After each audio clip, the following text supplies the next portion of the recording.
Okay, great great great, thank you. Ma'am, तुमच्यासाठी good news आहे.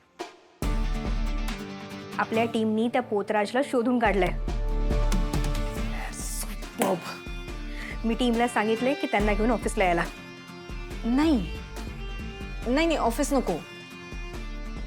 ऑफिसमध्ये कोणी त्यांना बघितलं, त्यांना काही प्रश्न विचारले, त्यांची आयडेंटिटी रिव्हील झाली नाही, मला रिस्क घ्यायची नाही आहे. ऑफिस नको.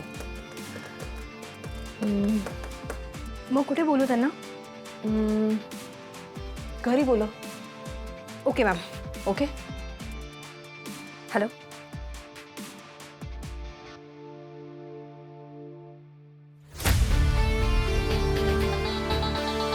कोण असतील ही माणसं? The real super heroes.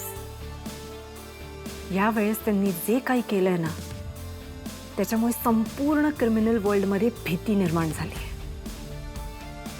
Bappa, please त्यांना एकदा माझ्या समोर आण.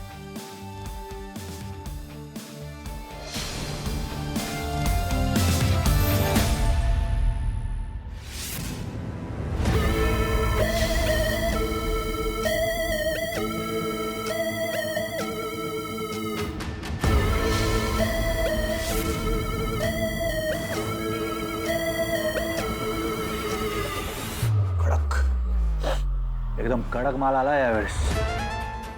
हा माल कधी कुठे कोणाकडे पोचवायचा आहे ते सगळं पाठवलंय. माल व्यवस्थित पोचला पाहिजे. कळलं? हो भाऊ.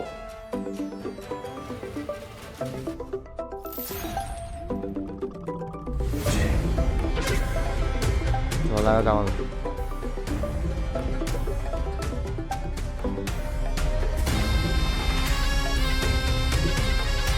जी कोणती कामं चालू आहेत ते थांबवायची ताबडतोब. काय झालं गुरुजी? हे उलटे प्रश्न विचारायचे नाहीत. थांबवायची म्हटल्यावर थांबवायची. ते स्पेशल क्राईम युनिटचे कोण आहेत? त्यांनी सध्या बाहेर काय आग लावून ठेवल्या बघितलं नाहीस का? त्या रेपिस्टला भर चौकात उभा केला,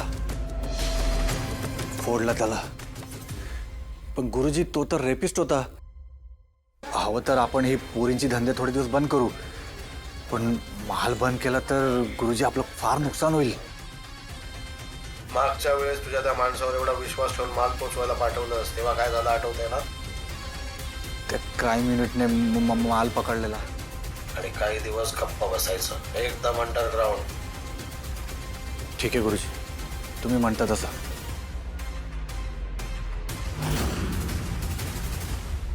आता ती सगळ्या गोष्टींकडे व्यवस्थित लक्ष ठेवणार आहे.